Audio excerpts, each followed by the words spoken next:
IP university में अगर आप एमबीए कोर्स में अप्लाई कर रहे हो तो उसका ऑनलाइन काउंसलिंग का प्रोसेस समझना बहुत इंपॉर्टेंट है, क्योंकि यही वो स्टेज है जिसमें काफी सारे स्टूडेंट आउट हो जाते हैं और बहुत सारे स्टूडेंट्स को उसका एडमिशन का प्रॉपर रोड मैप नहीं पता है। तो इस वीडियो में मैं आज कवर करने वाला हूँ आईपी यूनिवर्सिटी एमबीए का कंप्लीट ऑनलाइन काउंसलिंग का प्रोसेस, कौन कौन से इंपॉर्टेंट स्टेप्स होते हैं, कहाँ पे आपको क्या ध्यान देना है, सारी इन्फॉर्मेशन आपको इस वीडियो में मिल जाएगी। तो बिना टाइम वेस्ट करे जल्दी स्टार्ट करते हैं हमारा ये वीडियो। और इस वीडियो के अंदर हम कोई टाइमलाइन को लेकर बात नहीं करेंगे, क्योंकि अभी काउंसलिंग की कोई डेट्स नहीं आई है। बस मैं इसमें आपके साथ इंपॉर्टेंट इंस्ट्रक्शन डिस्कस कर रहा हूँ और स्टेप बाय स्टेप देखेंगे कि क्या क्या चीजें होती हैं। अब देखिए, आपकी जो काउंसलिंग है, काउंसलिंग का सबसे पहले मतलब समझ लीजिए, it is a centralised counselling process. Centralised counselling process का मतलब ये होता है कि आईपी यूनिवर्सिटी के पास मोर देन 25 कॉलेजेस है।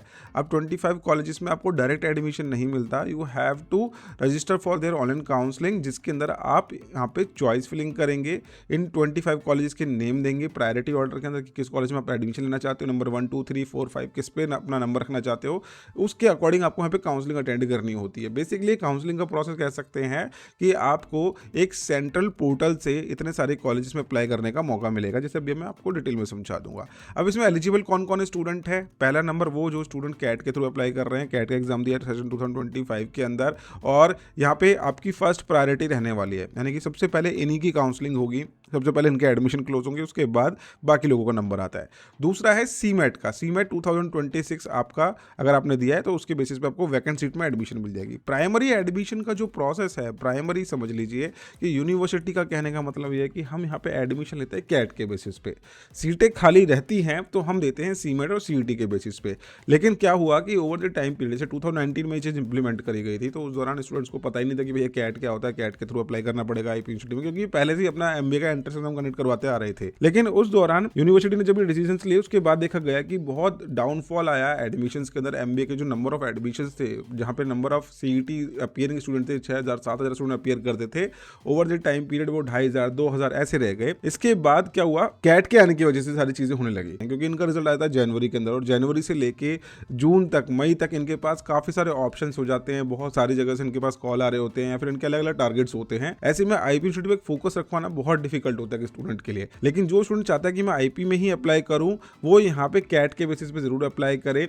उनके पास ज्यादा अच्छे ऑप्शन आएंगे, उनके पास ज्यादा अच्छी प्रायोरिटी मिलेगी। इवन आपकी लो परसेंटाइल है तब भी आपके पास एक अच्छे ऑप्शन यहाँ पे आ सकते हैं। तो कहने का मतलब ये है कि over the time period CAT की प्रायोरिटी यहाँ पे रही है, लेकिन उसके अलावा भी सीमेट और सीईटी के बेसिस में यहाँ पे एडमिशन होते हैं। उसका रीजन यही है कि कैट के बाद भी बहुत सारे स्टूडेंट जो इधर उधर प्लान कर लेते हैं अपना एमबीए, उसके बाद सीट वैकेंट रह जाती है, और जो सीट वैकेंट रहती है वो उनके एवरेज कॉलेज में सीट वैकेंट रह जाती है। तो ये एवरेज टॉप क्या है ये हम बाद में डिस्कस करेंगे, अभी हम काउंसलिंग का प्रोसेस समझते हैं। तो आई होप इतना समझ में आ गया होगा कि कैट के बेसिस पे एडमिशन होगा, सीट वैकेंट तो सीमेट, देन उसके बाद सीईटी के बेसिस पे एडमिशन मिलेगा। अब ये जो प्रोसेस है ये काफी मैंडेटरी है, इसके बिना आपको एडमिशन नहीं मिल सकता। आप इसको बाईपास नहीं कर सकते। Basically bypass in the sense कि बहुत सारे स्टूडेंट सोचते हैं मैंने कैट का एग्जाम दे दिया तो मेरा एडमिशन होने वाला है डायरेक्ट, तो ऐसा नहीं होगा। कैट का मतलब है कि आप पहले नंबर पे अप्लाई करने के लिए एलिजिबल हो। CAT qualification alone is not sufficient, student must register online counselling on IPU admission portal, enrol करना है सेंट्रलाइज्ड काउंसलिंग प्रोसेस के अंदर, देन उसके बाद आपको काउंसलिंग रजिस्ट्रेशन फी देनी है। अब ये क्या होता है, पहले आप लोगों की फी लगती थी यहाँ पे 1000 रुपए, अब इन्होंने क्या करा है कि इसको एप्लीकेशन फॉर्म के साथ में ही डाल दिया है। तो फर्स्ट प्रोसेस आपका रहने वाला है कि you have to fill IP university application form worth 2500 rupees. तो जैसे ही आप ये 2500 रुपीज का फॉर्म फिल करेंगे, उसके बाद आपका ऑटोमेटिकली रजिस्ट्रेशन हो जाएगा इनके काउंसलिंग के अंदर। इवन आप सीईटी के बेसिस पे अप्लाई कर रहे हो, आप सीमेट के बेसिस पे अप्लाई कर रहे हो, you have to fill 2500 rupees application form. अब ये एप्लीकेशन फॉर्म अलग है, काउंसलिंग का रजिस्ट्रेशन का पोर्टल अलग होता है।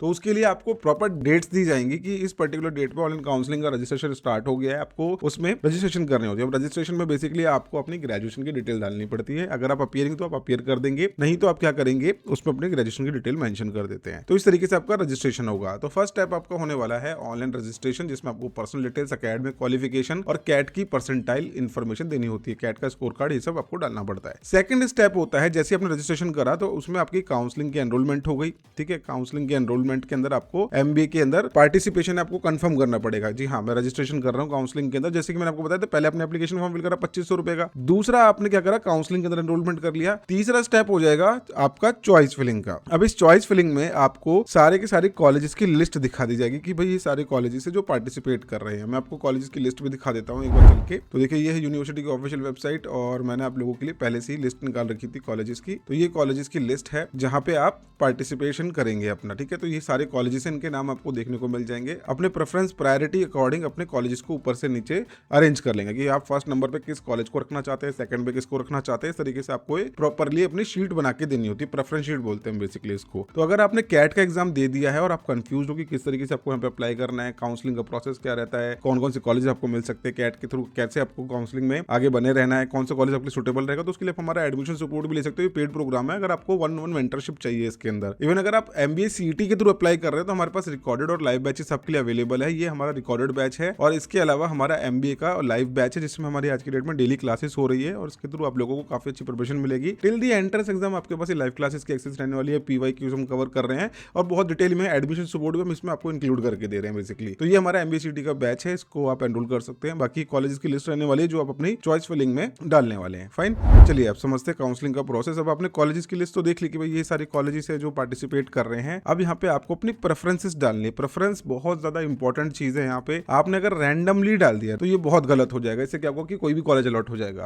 आपको प्रायोरिटी में डालना है, top to bottom colleges arrange करने। जैसे कि पहले USM स्कोप सबसे ज्यादा स्टूडेंट रखते हैं, फिर मैट को रखते हैं, देन MSIT कॉलेजेस है। ये कोई ऑर्डर नहीं है, ठीक है, टॉप टू बॉटम का, बट मैं बता रहा हूँ जनरली प्रेफरेंस में स्टूडेंट्स इस तरीके से रहते हैं। देन उसके बाद हमारे पास RDICE का ऑप्शन आ जाता है, डाइस का ऑप्शन है, BPIT का ऑप्शन है। बहुत सारे ऐसे कॉलेजेस जिनको आप टॉप टू बॉटम अरेंज करेंगे। मेरे कहने पे मत जाओ, अपनी रिसर्च करो, अपने हिसाब से कॉलेजेस का कंपैरिजन करो, स्पेशलाइजेशन प्लेसमेंट रिकॉर्ड, बहुत सारी चीजें आप लोगों को देख के चलना चाहिए। बहुत सारे लोग क्या करते हैं आज भी वर्ड ऑफ माउथ पे एडमिशन ले लेते हैं। मैं भी ये कहता हूँ कि भाई अगर सीनियर से इन्फॉर्मेशन मिल रही है, सीनियर्स का कहना ये है कि आज की डेट में अगर आप अपने स्किल्स के ऊपर काम नहीं कर रहे हो तो सारे के सारे कॉलेजेस आपके लिए वेस्ट होने वाले हैं। You have to look for the skills, practical information आपको कहाँ मिल रही है, एक्सपोजर कहाँ मिल रहा है, कौन से कॉलेज के पास ज्यादा अच्छी कंपनीज है, कौन से जॉब प्रोफाइल्स पे जॉब हुई है स्टूडेंट्स की, कौन सी स्पेशलाइजेशन ट्रेंड कर रही है, सारी चीजें आपको देखना पड़ेगा स्टार्टिंग से, नहीं तो आप वही फिर डिग्री वाले ट्रैप में आ जाओगे। तो ऑर्डर ऑफ प्रायोरिटी बहुत ज्यादा इंपॉर्टेंट है यहाँ पे। अब आ जाते हैं how student should think while filling choices. जब आप चॉइस फिलिंग करेंगे तो आपको क्या क्या चीजें देखनी है। सबसे पहले तो आपको एक रियलिस्टिक प्रेफरेंस फिलिंग करनी है। ऐसा मत करना कि आपकी 90% आ रही है, आपकी 23% आ रही है, तब भी आप बोल रहे हो कि भैया मेरे को तो बस ये 3 कॉलेजेस के नाम डाल के दे दो, इनमें एडमिशन मिलेगा तो ही लूंगा वरना नहीं लूंगा।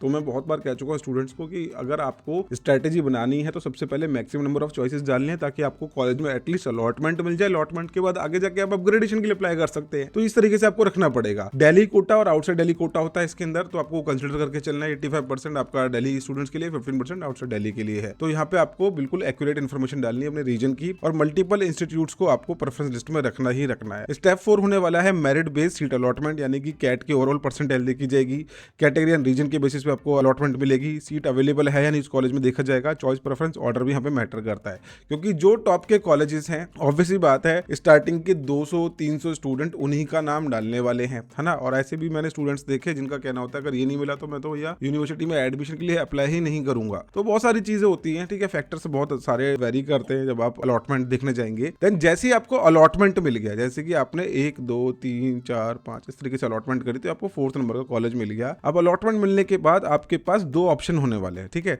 ये भी हम जनरल काउंसलिंग के बारे में बात कर रहे हैं, तो इसको आप इस तरीके से समझ सकते हैं कि कैट वाले स्टूडेंट के पास परसेंटाइल है इसलिए वो काउंसलिंग अटेंड कर रहा है। इसके बाद जब सीटें वैकेंट रह जाएंगी तो उसके बाद CET वाले स्टूडेंट के पास और CMET वाले के पास अपना स्कोर होगा, उनकी मेरिट बनेगी और उनको भी ये सेम प्रोसेस यहाँ से अटेंड करना है, यानी कि रजिस्ट्रेशन करनी है, चॉइस फिलिंग करनी है।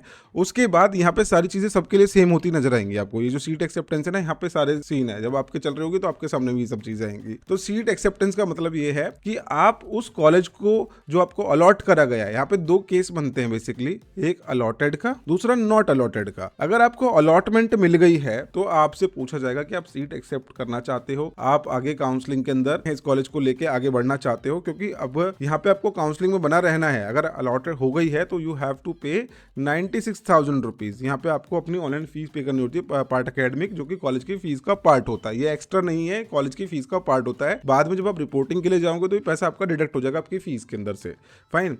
अब अलॉटेड स्टूडेंट को फीस पे करनी होती है और उसके बाद उसको विलिंगनेस मिलती है, जो मैं भी आपको बताऊंगा कि फ्रीज और फ्लोट आपको मिल जाता है कि आप कॉलेज से सेटिस्फाई हो तो फ्रीज कर दो, नहीं तो नेक्स्ट राउंड में जाना है तो फ्लोट कर दो, ठीक है। तो ये ऑप्शन आपके पास आ जाता है। नेक्स्ट राउंड में जाने का मौका तभी मिलेगा जब आप पहले मिले हुए कॉलेज की फीस दोगे, क्योंकि बहुत सारे स्टूडेंट क्या कहते हैं, यार ये तो कॉलेज मेरे को पसंद नहीं, इसकी फीस में क्यों दूं। लेकिन अगर आपको वही नए कॉलेजेस में जाना है, नए कॉलेजेस को एक्सप्लोर करना है या फिर आगे जाके काउंसलिंग अटेंड करनी है, तो यू हैव टू पे 96,000 रुपीज। अब सेकंड केस होता है नॉट अलॉटेड कैंडिडेट का, जिसको अलॉटमेंट नहीं मिली वो स्टूडेंट नेक्स्ट राउंड के अंदर ऑटोमेटिकली पास हो जाता है। ठीक है, उसको डायरेक्टली दूसरे राउंड के अंदर ले जाते हैं ये लोग। नेक्स्ट राउंड में उसको जब कॉलेज सीट अलॉट होगी तो उसके साथ भी सेम केस होगा। आगे बने रहना है तो 96,000 रुपीज पे करो, कॉलेज की सीट एक्सेप्टेंस फीस आपको पे करनी होती है। अब जो स्टूडेंट फेलियर हो जाता है या फिर नहीं पे करता है टाइम पे, तो आप लोगों के साथ क्या होगा कि आपकी जो सीट है वो ऑटोमेटिकली कैंसिल हो जाएगी और आपका एडमिशन सीट जो है फॉरफाइटेड हो जाती है, यानी कि आपकी जो सीट है वो कैंसिल हो जाती है। अब फी पेमेंट जो है बिल्कुल मैंडेटरी, अगर आपको अलॉटमेंट मिला है और आपको 96,000 रुपीज यहाँ पे पे करने पड़ेंगे सीट कंफर्मेशन के लिए, रिटेन करने के लिए। देन उसके बाद आपका क्या होता है, आप आ जाते हो राउंड 2 के अंदर। अब देखिए जो स्टूडेंट यहाँ पे फ्रीज करेगा, फ्रीज करने वाले की सीट हो जाएगी फाइनल, अब वो नेक्स्ट राउंड में नहीं जाएगा, राउंड 2, 3 से आउट हो गया है। लेकिन जो स्टूडेंट फ्लोट कर देगा, फ्लोट करने वाला स्टूडेंट नेक्स्ट राउंड में दोबारा जाएगा। जो उसको राउंड 1 की सीट मिली थी वो उसके पास रहने वाली है एज इट इज, जब तक उसको अपग्रेडेशन नहीं मिल जाती। तो फ्लोट करने पर नेक्स्ट राउंड में अगेन वो क्या करेगा, चॉइस फिलिंग करेगा, दोबारा से अपना चाहे तो ऑर्डर चेंज कर सकता है। अब चॉइस फिलिंग के दौरान उसको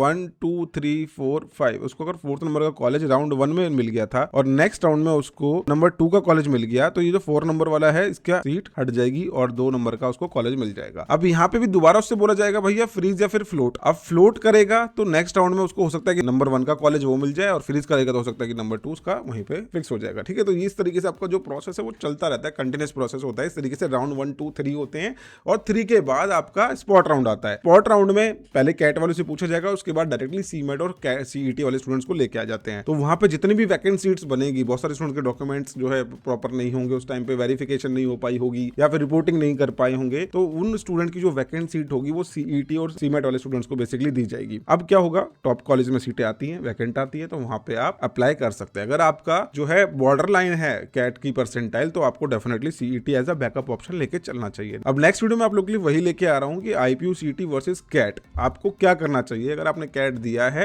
या फिर कैट नहीं दिया है, तो किस तरीके से आप अपना एमबीए के अंदर अपनी सीट सिक्योर कर सकते हैं। फाइन, जब आपका एडमिशन फाइनल हो जाएगा आपको रिपोर्टिंग करनी है और ये रिपोर्टिंग फिजिकल होती है। इसमें आपको प्रॉपरली यूनिवर्सिटी एक नोटिस देती है कि आपको पर्टिकुलर डेट पे यहाँ पे आना है और जिस भी कॉलेज में आपको मिला है आप वहाँ पे जाके रिपोर्ट करेंगे। आपको अपने डॉक्यूमेंट्स ओरिजिनल कैरी करने हैं और डॉक्यूमेंट की वेरिफिकेशन करवानी है और फाइनल अपनी रिमेनिंग फीस पे करनी है। रिमेनिंग फीस क्या होती है, लेट्स से कि आप कॉलेज की फीस 1.7 लाख थी, उसमें से 96 आपने ऑनलाइन पे कर दिया, रिमेनिंग फीस आपका यहाँ पे आपको जाके पे करना पड़ेगा। तो ये कहने का मतलब होता है।